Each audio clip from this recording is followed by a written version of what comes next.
Hello and thanks for watching. I'm Jon Bozeka. This week at Otterbein, the spring sports schedule is about to hit full swing after the fall is into its second weekend and spring break is coming up next week. First off, though, we will look into what Otterbein's food service, Bon Appetit, is doing to get rid of the food scraps after the students eat at the campus center and the Otter Den. Earlier this week, I spoke with senior Otterbein student Kristen Geisting, who is working to find a solution for Bon Appetit. We know that most food waste in all restaurants and cafes all over the world generally just goes straight to the landfill. And Planet Earth wanted to do something about that because when food is put into the landfill, it doesn't decompose. It actually releases methane, which is a greenhouse gas, and it leads to climate change. So we thought that a better option, instead of just throwing away all of our food scraps from the kitchen, would be to send it to a composting facility where it can be broken down and used for projects like gardens as a fertilizer. Geisting has taken an interest in this project from first-hand experience. It's just an interest of mine, and I compost at home, so I thought that it would also be a good thing to do at Otterbein on a larger scale.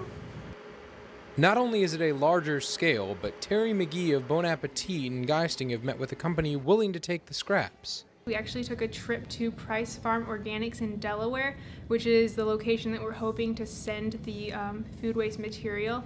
We've also met with a person who would potentially haul the food scrap from Otterbein to that facility, and we've met a couple of other times just to work out logistics for the project. Food services for a sustainable future, Bon Appetit's motto. Geisting's plans will help bring this along and create a first for Otterbein as well. Ohio State has sent waste from their stadium for the Zero Waste program to this same facility, Price Farm Organics. Otterbein would be the first, university to send them food scrap, on a consistent basis, if we can get this program going. So we would be kind of unique. An event next week at the campus of Ohio State helps raise awareness of a very important issue. New Life Ministry and International Justice Mission is sponsoring Unchained, a fashion show raising funds to help end human trafficking. The wardrobe collection is being provided by former Project One fashion designer Corto Mamulo and is meant to tell the story of human trafficking through the eyes of a victim.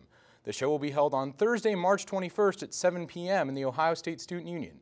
Students of the entire Columbus community are invited to attend and may buy tickets at the door. All proceeds of the event will go to organizations that fight human trafficking and provide rehabilitation services for the victims. Faith, theater, and coffee. You probably never hear these three things together as they are not the normal combination. Yet for one manager and barista of a Westerville area coffee shop, Heavenly Cup, it has become her life. OTV's Brian Rahorn reports. There's a lot that goes into a cup of coffee, especially when you're the manager and the barista. Ashley Frisch has worked at Heavenly Cup, a faith-based coffee shop in uptown Westerville, since her pastor purchased it last January. So that involves being here full-time, managing employees, and doing all of the fun stuff that... In addition to her work at Heavenly Cup, Frisch, a 2008 Otterbein alum, has also made her way into the Central Ohio theater scene. It is not uncommon for former castmates to stop in for a drink. It helps that we all really got along during our shows, and there was just a community built in the theater itself that translates really well to real life.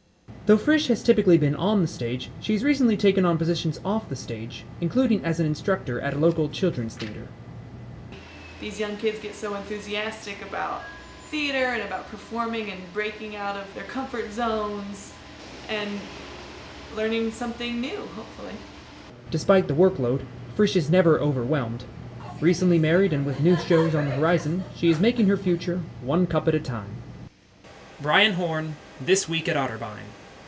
Heavenly Cup is open Monday through Friday from 7 a.m. to 7 p.m. and Saturday from 8 a.m. to 7 p.m. They are closed on Sunday. If you would like more information, you can contact them through the email or phone number at the bottom of the screen.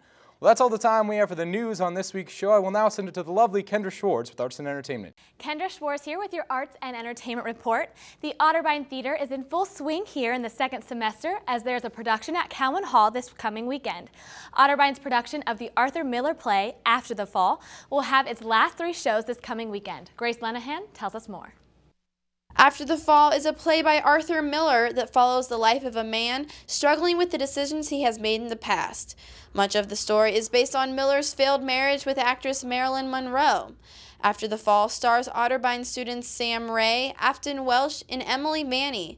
The play will run through Saturday, March 16th in Cowan Hall and is free for students. For This Week at Otterbein, I'm Grace Lenahan. The production of After the Fall is the first big play by the Otterbein Theater Department for this semester. Still to come this year will be How to Succeed in Business Without Really Trying, which is a musical. We will keep you up to date on all the theater shows here on This Week at Otterbein as we get closer to the performance dates. Or if you would like more information, contact the number on the screen. Our next story comes from our very own Kayla Johnson, who has been in Los Angeles all semester as an intern on the Ellen DeGeneres Show. Kayla caught up with some people on the streets of LA to see what they think about Ohio.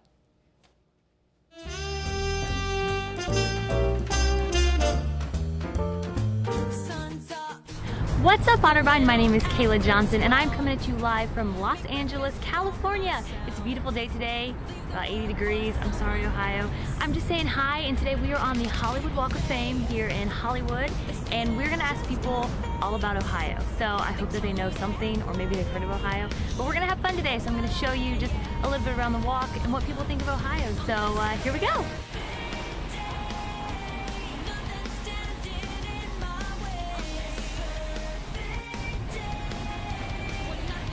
So what do you know about Ohio? I don't know anything about Ohio.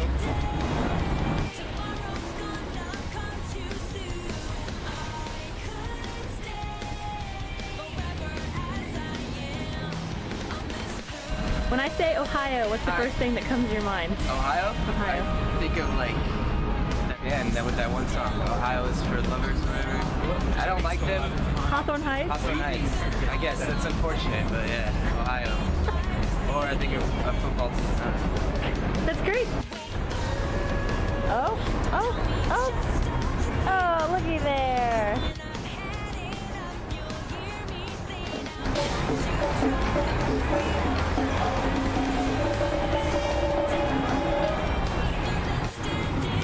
That one's for me. That one right there, that one's for me. That one's gonna be for me. What's the first thing you think of when you think of Ohio? Buccaneers. Boring. Mormon. Like religious people. Man, people are hating on Ohio.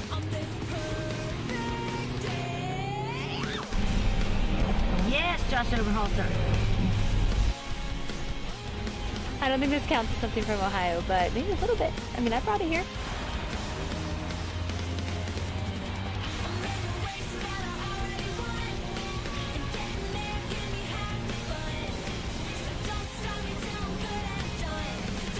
What's the first thing you think of when you think of Ohio? Potatoes. Farms. I don't know. Yeah, farms, please.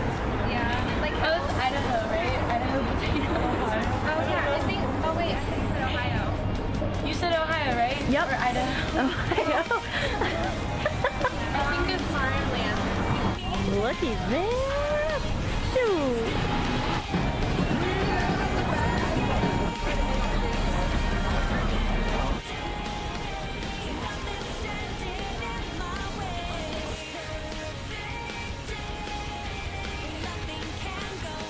I love Hollywood.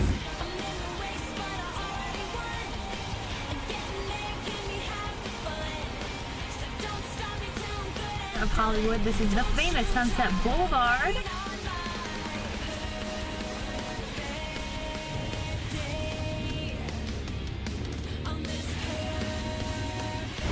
Well, that was my day in Hollywood. A lot of people do not know anything about Ohio. They don't know how awesome it is, how cool the people are, and how just all around fantastic it is. But we got a lot of funny answers. I talked to a lot of people. We saw a ton of stuff. I went Hollywood on y'all. Who knew? But it's been great spending time with you. Thank you so much for having me. And for Kayla Johnson, I'm Kayla Johnson. Tagging out. Bye.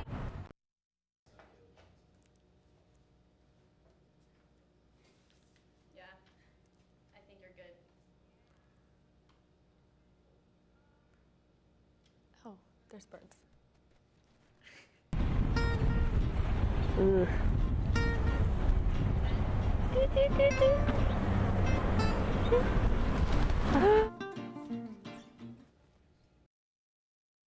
Time we have for arts and entertainment. Now here's David Kinder with a Cardinal Sports update. Hello, I'm David Kendra with the Cardinal Sports Update. The Otterbein 9 is preparing for their spring break Florida trip, which starts this Sunday. Last Sunday, the team traveled to Florence, Kentucky for a doubleheader with Earlham. OU swept the Earlham team 13-4 and 8-1.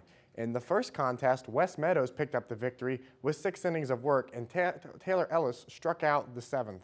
First baseman Jordan Ashbrook went 3 of 4 at the plate and batted in 4 runs. Adam Collier pitched a 2-hitter in the second game, and Nick Pitzler knocked in 3. The Cards will play 10 games in 7 days while in Fort Myers, Florida, in the Gene Cusick Collegiate Classic. The men's lacrosse team rebounded from their second loss of the year, defeating Mount St. Joseph's 12-6 yesterday in Cincinnati. Andrew Donatelli scored 4 goals and now has 10 on the year.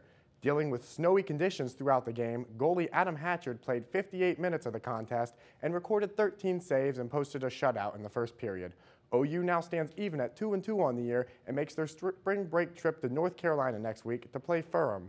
The Cards' first game at Memorial Stadium will be on March 27th versus Kenyon. The ladies' team also got in the win column, defeating Oberlin 6-3. Freshmen Annie Kelly and Victoria Blatt each scored 3 goals, and Karen Brady had 16 saves. The women's lacrosse team will also head south over spring break and play 2 games in Alabama before returning to Westerville.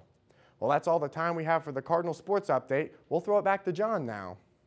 Thanks, David. On behalf of our entire crew, I'm Jon Bozeka, reminding you to make every day at Otterbein just a little bit better than the last. Thanks for watching. We will see you after spring break.